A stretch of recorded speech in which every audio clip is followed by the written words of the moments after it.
मनोशिक्षा द्वितीय पद में श्री रूप गोस्वामी पाद जी प्रार्थना कर रहे हैं। जिन प्रार्थनाओं में से हम लोग 4 श्लोक को श्रवण किया है, आज पंचम, षष्ठ एवं सप्तम 3 श्लोक को श्रवण करेंगे। श्री श्रील रूप गोस्वामी पाद जी पंचम श्लोक में प्रार्थना कर रहे हैं, त्वामसौ याचते नत्वा बिलुठन् यमुना तटे काकुभिर्व्याकुल स्वान्तो जनो वृंदावनेश्वरी। हे वृंदावनेश्वरी, हे श्रीमती राधिके, मैं अत्यंत व्याकुल हृदय से यमुना तट पर भूमि पर लौटता हूं। आपको प्रणाम पूर्वक कातर वचनों से यह प्रार्थना करता हूं कि हे परमाधि दुष्टमति और सब प्रकार से अयोग्य होने पर भी मुझे आप अपना किंचित मात्र दासत्व प्रदान कर कृतार्थ करें। यदि कोई प्रत्यक्ष रूप में भगवान श्री कृष्ण का ही पूजा करना चाहे, कृष्ण का ही भजन करना चाहे, तो भगवान श्री कृष्ण का कृपा होगा या नहीं होगा यह कहना मुश्किल है। परंतु यदि कोई राधा रानी की चरण अनुगत्य होकर, चरणाश्रय होकर के यदि कृष्ण का कोई पूजा करे, सेवा करे, भक्ति करे, भजन करे, कृपा होगा नहीं, ऐसा हो ही नहीं सकता।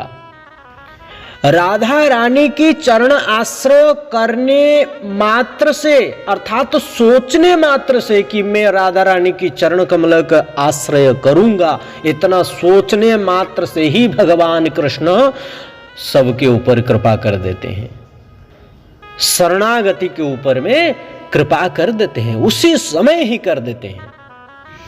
क्योंकि राधा रानी की भजन से ही अनायास ही गिरिधर प्राप्त हो जाते हैं।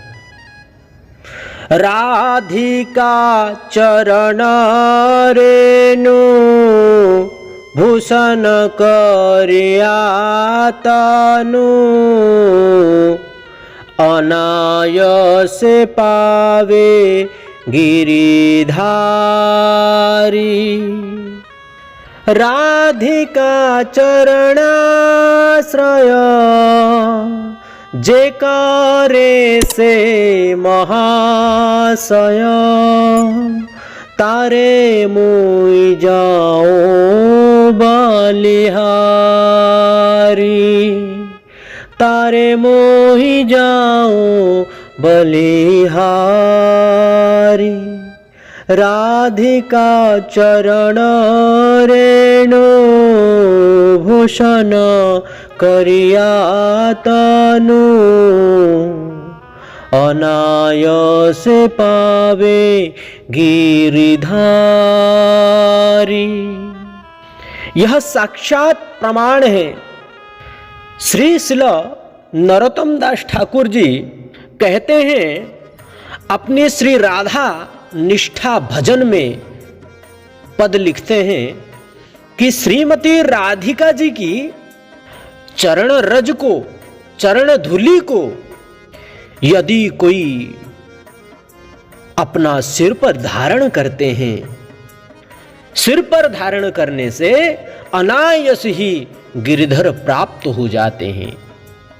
और जो राधा रानी की चरण कमल की धूल को यदि कोई सिर में धारण करते हैं, जो वे कोई साधारण नहीं होते हैं। क्या कहते हैं, जे करे से महाशय, जो करते हैं वो महाशय है। जिसने राधा रानी के चरण कमलों में आश्रय ग्रहण किया है, जिसने राधा रानी के चरण कमलों में आश्रय ग्रहण किया है वह कोई साधारण व्यक्ति नहीं, वह परम महाशय है। तारे मुई जाऊं बलिहारी, मैं उस पर बलिहारी जाता हूं। कौन कह रहे हैं? भगवान श्री कृष्ण कह रहे हैं। और जो राधा नाम ले लेते हैं तो उनका कहना ही क्या है? ओ जय जय राधा नाम, वृंदावन जार धाम, कृष्ण सुख विलासे निधि। आह, क्या सुंदर पद कह रहे हैं।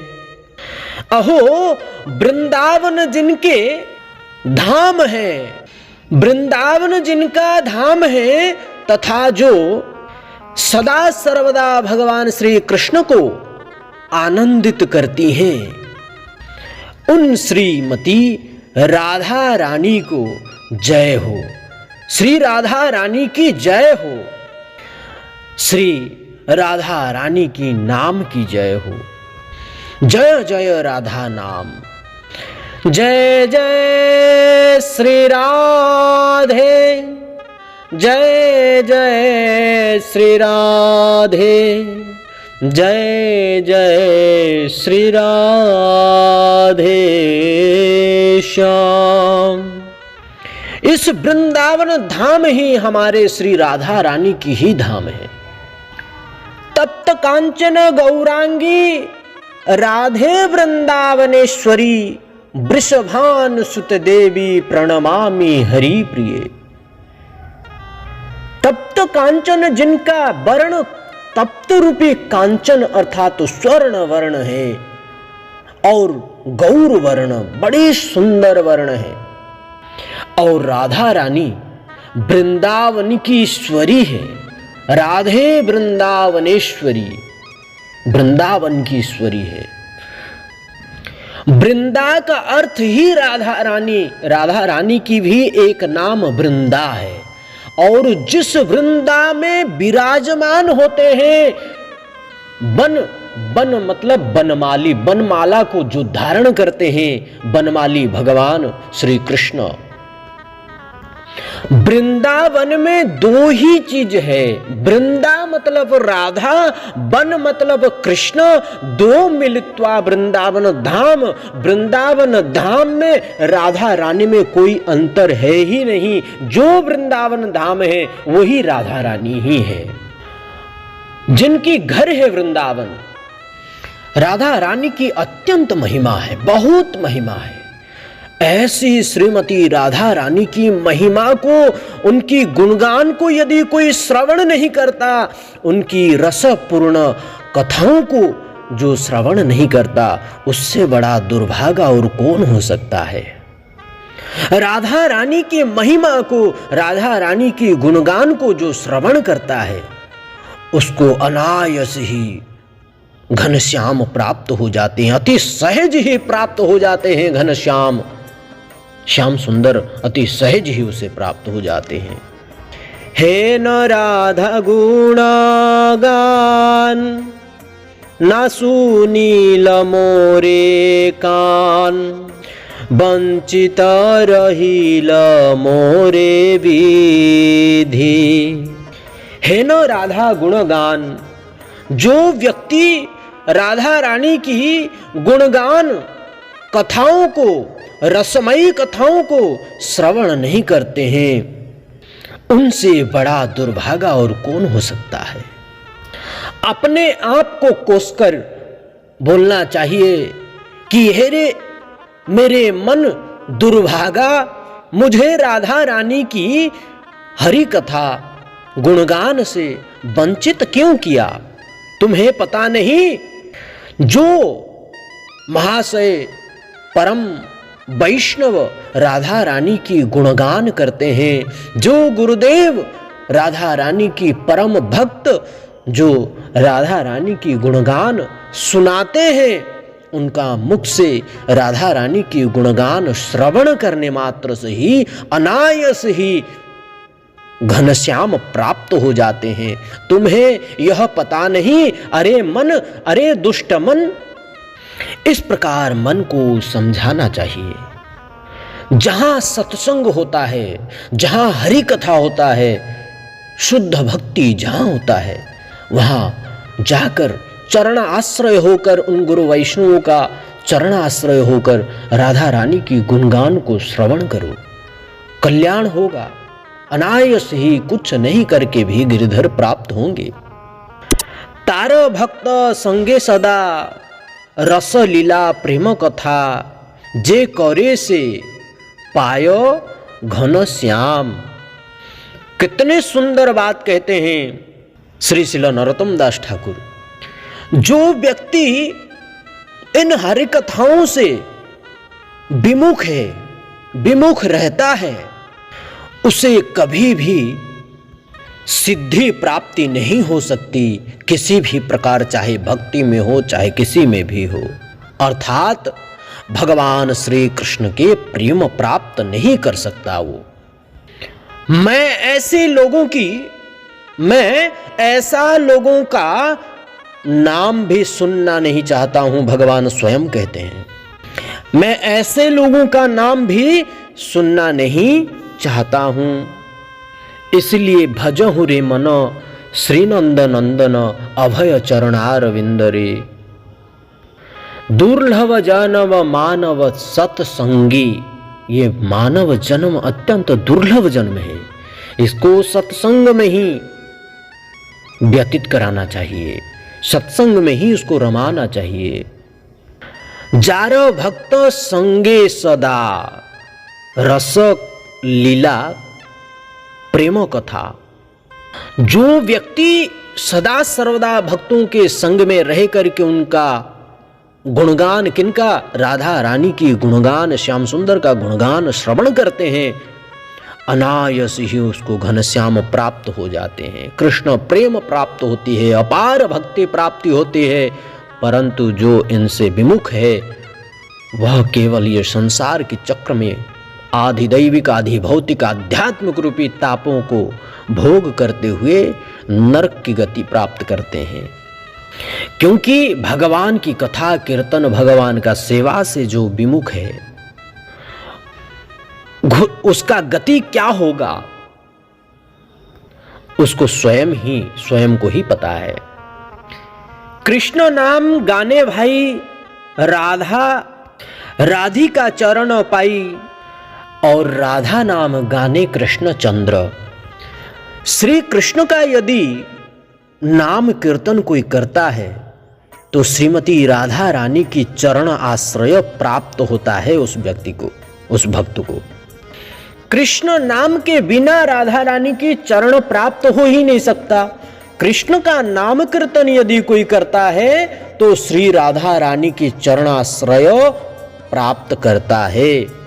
और राधा रानी की चरण आश्रय होकर यदि कोई राधा नाम की कीर्तन करता है तो कृष्णचंद्र प्राप्त होते हैं, श्याम सुंदर स्वयं ही प्राप्त हो जाते हैं, स्वयं ही आ जाते हैं। तासाम आविर्भू छौरी स्मयमान मुखाम्भुज पीतांबरधर स्रग्भी साक्षात मन्मथ।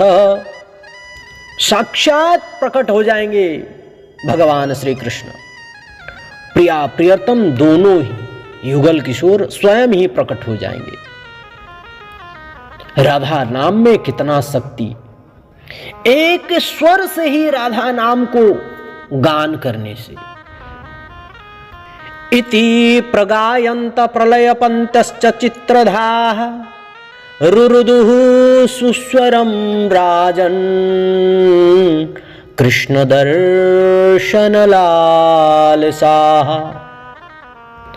प्रिया प्रियतम की दर्शन की लालसा हमारा हृदय में अपार उत्पन्न होने पर और राधा रानी की कीर्तन करने से अनायस ही साक्षात मन्मथ युगलौ द्वौ, दोनों युगल किशोर स्वयं ही प्रकट हो जाएंगे। राधा कृष्ण दोनों ही प्रिया प्रियतम। नरोत्तम दास ठाकुर जी कहते हैं, संक्षेप कहीनु कथा घुचाओ मनेर व्यथा, दुखमय अन्य कथा द्वंद्व। राधा कृष्ण का कथाओं को छोड़कर, भगवान का कथाओं को छोड़कर, साधु संग को छोड़कर अन्यत्र यदि कोई संग होता है वह द्वंद्व है। द्वंद्व मतलब क्लेश, दुखमय है।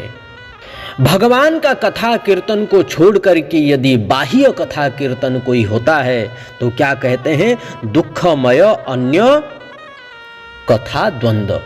अन्य किसी भी प्रकार का जो कथा, वो कथा क्या होता है? दुख प्रदान करने वाली होती है, और द्वंद्व अर्थात क्लेश प्रदान करने वाली होती है। और भगवान का कथा बोलते हैं तब कथामृतम तप्त जीवनम कवि विरीडितम कल्मषापहम। कल्मष अपहाम माने कल्मष दूर हो जाता है। कल्मष क्या है? द्वंद्व है, क्लेश है, ये नाना प्रकार के दुख तकलीफ सब कुछ दूर हो जाती है। आधि दैविक, आधि भौतिक, आध्यात्मिक रूपी ताप, जरा, व्याधि, जन्म, मृत्यु सब कुछ समाप्त हो जाता है। यद गत्वा न निवर्तन्ते तद्धाम परमम ममः। जहां पर जाने के बाद फिर दोबारा वापस आना नहीं पड़ता है। आनंदम, आनंद घन चित्त घन स्वरूप में आनंद मग्न होकर भगवान श्री कृष्ण का निरंतर सेवा सुख प्राप्त कर सकते हैं। श्रवण मंगलम श्रीमदाततम भुवि गृह्णन्ति ते भूरिदा जनाः। और ये मंगल कैसे होगा? श्रवण हम किससे? भूरिदा जनाः, परम सुखमयी आनंदमयी रसिक भावुक वैष्णव जनों से, गुरु वैष्णवों से ही कथा को श्रवण करना चाहिए, शुद्ध साधु गुरु वैष्णवों से। तब जाकर के श्रवण मंगलम, श्रवण करने से मंगल की उदय होगा। इसलिए भगवान का कथाओं को छोड़कर बाह्य कथा चिंतन, मन में भी चिंतन नहीं लाओ, क्योंकि बाह्य कथा ही, संसार का कथा ही, प्रपंच ही दुख का कारण है, कष्ट का कारण है, द्वंद्व का कारण है, क्लेश का कारण है, जिससे भयंकर युद्ध, भयंकर लड़ाई झगड़ा, द्वंद्व क्लेश यह सब उत्पन्न होता है। तो इन सब से बचने के लिए राधा कृष्ण का भजन करो, प्रभु का भजन करो, राधा रानी के चरण आश्रय हो जाओ। राधा रानी की चरण आश्रय जो किया है, भगवान श्री जुगल किशोर की छत्र छाया में जो है, उसका कुछ भी नहीं हो सकता, कोई कुछ नहीं कर सकता। संपूर्ण पृथ्वी प्रलय हो जाने पर भी उनका कुछ नहीं होगा, वह सुरक्षित रहेंगे, क्योंकि प्रिया प्रियतम की छत्र छाया में विराजमान है, जहां कोई भय ही नहीं है। अभय चरणारविंद रे, जहां अभय है, भय नहीं है, उन्हीं का भजन करो। एक ही श्लोक में तो इतना समय हो गया, दूसरा श्लोक जो दो बच गए हैं 6 और 7, इनको हम लोग कल श्रवण करेंगे। आज यहीं वाणी को विराम करते हैं। हरे कृष्ण। आप सभी शुद्ध भक्तों के चरण कमल में दास का साष्टांग दंडवत प्रणाम। किसी प्रकार का कोई गलती हुई हो, किसी प्रकार का कोई त्रुटि हुई हो, तो आप दास को अज्ञा समझकर, अज्ञानी समझकर क्षमा कर दीजिएगा और संशोधन कर दीजिएगा। वांछा कल्पतरुभ्यश्च कृपा सिंधुभ्य एव च पतितानां पावनभ्यो वैष्णवेभ्यो नमो नमः। हरे कृष्ण। दंडवत प्रणाम। सबकी चरण कमल में आप सब सुखद पूर्वक होंगे, ये दास का यही आशा है। हम सब मिलकर के अच्छा से भजन साधन कर पाएँ, बस और कुछ नहीं।